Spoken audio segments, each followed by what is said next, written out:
நடிகை ராதிகா தன்னுடைய சின்னத்திரை அனுபவம் குறித்து நம்மிடம் பகிர்ந்துக்கிட்டாங்க. அது என்னன்னா, சின்னத்திரை குறித்து சொல்லிட்டே இருக்கலாம். இங்க உழைக்கிற மாதிரி யாராலையும் கடினமா உழைக்கவே முடியாது. பலர் சேர்ந்து பாடுபட்டு இந்த வேலையை செய்யணும். வருகிற ஆகஸ்டோடு 45 ஆண்டுகள் ஆகுது.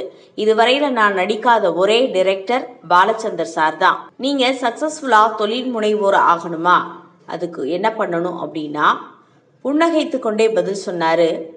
பெண்ணாக இருப்பது முதல்ல சேலஞ்சு. சிங்கிள் மேன் ஷோவாகத்தான் ஃபர்ஸ்ட் நான் ஆரம்பித்தேன்.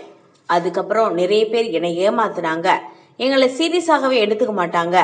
கேம் பிளான் வச்சுக்கணும். என்ன பிஸ்னஸ் பண்ணுறோம் அப்படின்றத ஃபர்ஸ்ட் நம்ம புரிஞ்சுக்கணும். என்னுடைய பிஸ்னஸை கார்ப்பரேட் ஆக்கணும்னு முடிவு பண்ணி ராடான் ஸ்டார் பண்ணினேன்.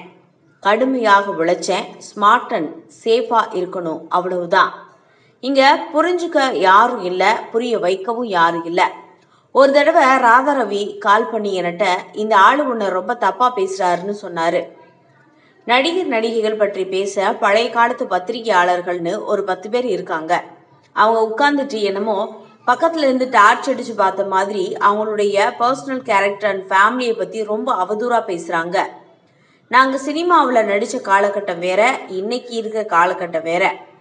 இந்த புழுக்கள் எங்களை பற்றி, எங்கள் குடும்பத்தை பற்றி அவதூறாக பேசி அதில் வர்ற பணத்தில் அவங்க பிள்ளைங்களை படிக்க வச்சு சாப்பிட்டுக்கிட்டு இருக்காங்க. இண்டஸ்ட்ரியில் எல்லாரும் ஒன்றிணைஞ்சு இந்த நெகட்டிவிட்டியை தடுக்கணும். இது காலத்தின் கட்டாயம்.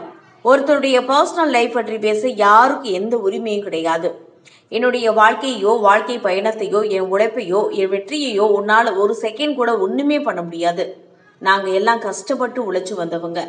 எங்கள் மனித நேயத்தை எங்களுடைய முட்டாள்தனமாக நினைக்கக்கூடாது அப்படின்னு தன்னுடைய ஆதங்கத்தை நடிகை ராதிகா வெளிப்படுத்தியிருக்காங்க. இதை பற்றின உங்கள் கருத்தை பதிவு பண்ணுங்க.